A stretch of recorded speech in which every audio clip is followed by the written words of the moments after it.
salut tout le monde, j'espère que vous allez bien, que la famille se porte bien. Aujourd'hui, toute nouvelle vidéo.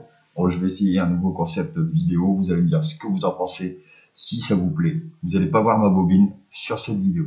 Voilà. N'oubliez pas, lâchez des petits pouces, des petits pouces, des petits pouces. J'essaye de bosser pour essayer de vous trouver des véhicules qu'il ne faut pas acheter. Voilà. Je vais faire une petite série de vidéos. Donc là, on va voir le 1 litre de PureTech. Après, on verra le TCE de chez Renault. Voilà, donc lâchez-moi un maximum de pouces, ça ferait super plaisir. Voilà, donc on va parler du moteur 1 litre de PureTech, donc de chez PSA. Donc le voici. Et là, voilà. Donc on va voir aussi les véhicules qui sont associés à ce moteur. Donc c'est un moteur qui a été fait entre 2015 et 2016. Voilà. Donc là les véhicules compatibles ici. Donc on a le Citroën C3, C4, C4 Cactus, C4 Picasso, C4 Grand Picasso, Berlingo, DS3, DS4, DS7, DS5, S. Après Peugeot, on a 208, 2008, 308, 3008, 5008, partenaires. Voilà. Donc je le fais comme ça cette vidéo, au moins on voit bien que je dis pas des conneries. Voilà, donc turbo compressé avec injection directe. 3 cylindres. Surtout, le principal, c'est ça, 3 cylindres. Fabriqué en 2012. Donc c'est ça, c'est de 2012. J'ai plus la date de fin, je crois. Bon, il y a le modèle 110 chevaux et 130 chevaux. Voilà, là le petit bébé. Voilà. Donc c'est un moteur en fonte d'aluminium. Okay, voilà. Bon, jusque là, tout va bien, tout serait correct, malgré que mettre un turbo sur un 1,2 litre, c'est un peu dommage. C'est pas trop nécessaire. Si on veut des chevaux, on prend pas un 1,2 litre, déjà, de base. Donc c'est un turbocompresseur à faible inertie. Donc c'est Honeywell, le fournisseur du turbo. Voilà. Donc les performances, les voilà. Alors, on va voir la courbe de performance. Donc 205 Nm et 230 Nm pour le 130 chevaux. Donc 205 Nm pour le 110 chevaux et 230 pour le 130 chevaux. Voilà. Donc on voit un peu les courbes de puissance. Ouais. Là-dessus, ça reste raisonnable. Un 1,2 litre, ça va. Voilà. Donc qu'est-ce qu'il nous donne d'autre? Voilà, bon, tout ça, ça va pas nous intéresser.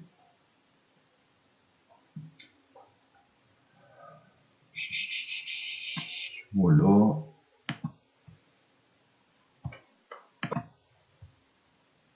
Donc pour ceux qui veulent la coupe un peu du turbo, bon, donc là on a la sortie turbo, catalyseur 3 voies évidemment, nouveau filtre en particules essence, donc n'oubliez pas c'est un moteur essence. Hein. Prise de pression en amont, système diagnostic filtre à particules, voilà. Donc, tout ça, ça reste relativement normal, pas de problème jusque là.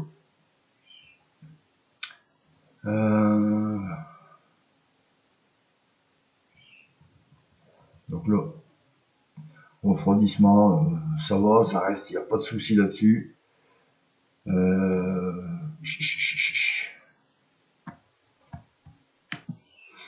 Donc voilà, ça c'est l'avis de l'Argus. Donc on va regarder un peu ce qu'ils nous disent. Donc là on a ici on a le 1 litre PureTech, modèle VTI. Le 1 litre de PureTech, pareil VTI, mais en 68-82. 1 litre de PureTech 110-130 chevaux. Et bon, celui-là, on va pas s'en occuper. Donc voilà, les résultats. Donc, le 1 litre VTI déjà, hein, jaune, donc très moyen. Le 1 litre de PureTech, il nous donne jaune. toujours pareil, très moyen. Mais alors, 1 litre de PureTech 110-130 chevaux, là, on est dans le rouge, mauvais. Donc, c'est pas moi qui l'a vendu, vous voyez, c'est l'avis de l'Argus. Donc, ils nous disent encrassement et casse moteur. Alors, on va voir ça tout de suite après. Pourquoi? On a destruction de la courroie de distribution, donc toujours pareil, hein. On va voir pourquoi. Et bobine d'allumage. Voilà. Donc, c'est des défauts majeurs sur ce. Donc, voilà le défaut majeur sur le moteur 1 litre de PureTech. Donc, c'est-à-dire, vous voyez, ici, on a la courroie de distribution. Donc, PSA, dans son extrême intelligence, a décidé à la place de la mettre ici, la courroie, à côté du bloc moteur, a décidé de le mettre dans le bloc moteur avec un bain d'huile. Donc évidemment, l'huile dessèche le. Et en plus de ça, il y a un autre petit souci au niveau des cylindres qui se trouvent ici, 1, 2 et 3. Il y a l'essence qui coule le long des cylindres et qui s'en va dans le bac à huile. Donc évidemment, huile plus essence, ça nous fait un petit produit chimique assez corrosif. Donc voilà, toute la peau extérieure de la courroie de distribution s'en va, qui affaiblit la distribution.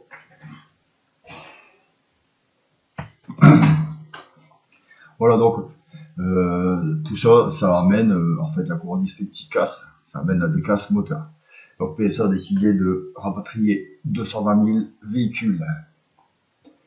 Voilà, donc dessus, ils ont fait changement de courroie, voilà, changement de nettoyage de la pompe à vide, parce qu'évidemment les particules de courroie qui se détachent s'en vont dans la pompe à vide, qui bouchent la pompe à vide. Donc voilà, ce qui amène souvent des casses moteurs et l'usure prématurée. Donc Peugeot, enfin non pas Peugeot, je me trompe, PSA a décidé de, il préconise en fait, donc de faire la distribution tous les 6 ans ou tous les 100 000 km. Voilà. Donc normalement c'est 10 ans et 180 000 km. Voilà, donc pendant la campagne où ils ont rappelé les véhicules, ils ont fait la mise à jour du calculateur moteur. Donc en fait c'est pour réduire la pression, pour éviter les casses moteurs. La pression d'huile pour éviter les casses moteurs. Donc ils peuvent aussi changer, comme vous voyez là, l'électrovanne de la pompe à huile ou la vis creuse du turbo. Voilà, donc ils font tout ça, bien sûr, si votre véhicule a moins de 6 ans et moins de 100 000 km. Voilà, vous voyez, c'est ce que je dis, ramener à 6 ans ou 100 000 km. Voilà, donc il y a des collectifs qui se sont mis en place, parce que bon, c'est vrai que les personnes qui ont acheté ces véhicules sont très déçus, ils savent que c'est un moteur très peu fiable. Voilà, on met autant d'argent dans un véhicule, c'est pour que ça soit fiable. Oui, pas, c'est cette courroie-là en fait, voilà.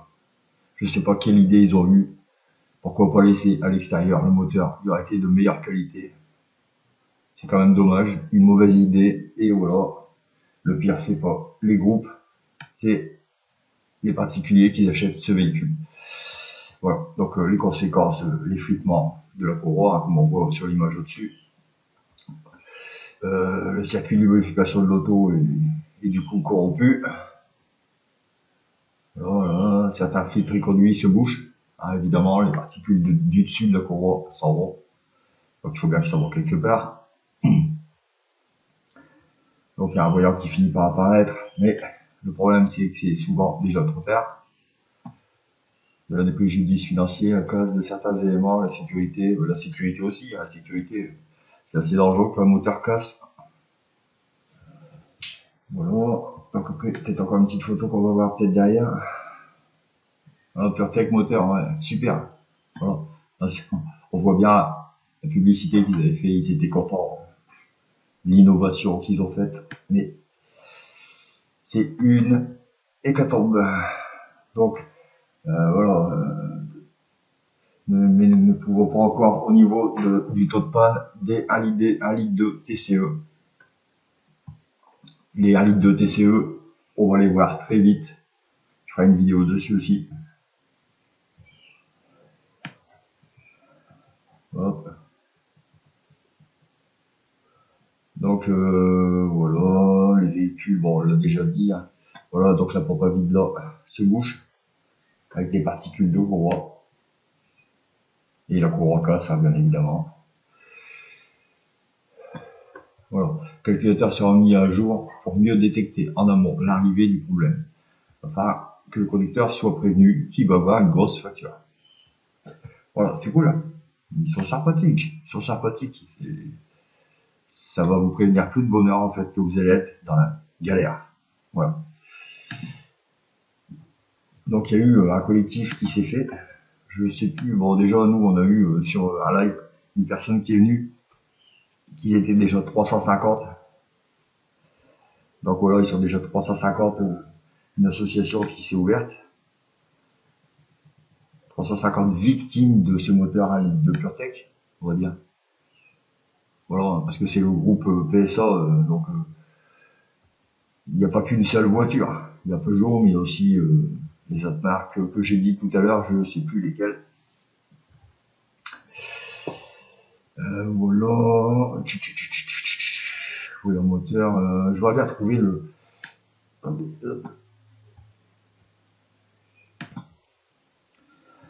Alors j'aime bien, c'est cette partie-là, je l'avais vu. Concernant la courbe de distribution, ils prennent logiquement. Donc le logiquement, ça fait peur déjà. À 100% le coût des pièces de la manœuvre pour les véhicules de moins de 6 ans ou moins de 100 000 km. Donc si tu as 103 000 km, c'est mort. Si tu as plus de 6 ans, c'est mort. Voilà, c'est ça le problème qui se passe en fait. Donc ils règlent leur problème, mais à certaines conditions. Voilà.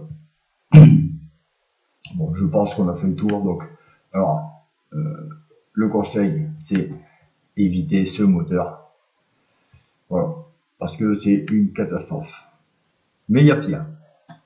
Le moteur TCE, on va voir ça dans la prochaine vidéo. Donc, ouais. Donc, surtout, n'achetez pas ce moteur. C'est une source très catastrophique. Vous allez avoir des factures indéterminées parce que quand vous allez au garage, donc vous avez plus de 6 ans, plus de 100 000, donc vous allez au garage pour faire contrôler tout ça. Donc il va vous changer. Parce qu'il va se sentir obligé pour éviter de mettre cette garantie en jeu. Donc la couronne distrib, la pompe à vide, l'électrovanne de pression. Du coup, il va vous faire la vidange. Là, vous êtes sur une facture à 4 chiffres. Facilement. Voilà. Le garagiste, c'est normal, il va pas mettre sa garantie en jeu. Donc il va vous remplacer cette courroie qui se trouve là, la courroie distrib. La pompe à vide qu'on a vu tout à l'heure qui se trouve ici, je crois.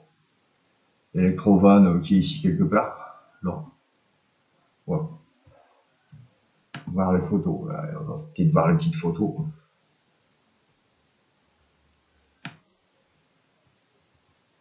Voilà. Bon, non, il nous faut voir les photos. Voilà, donc c'était mon petit avis, ma petite analyse sur le 1 litre de PureTech. Voilà.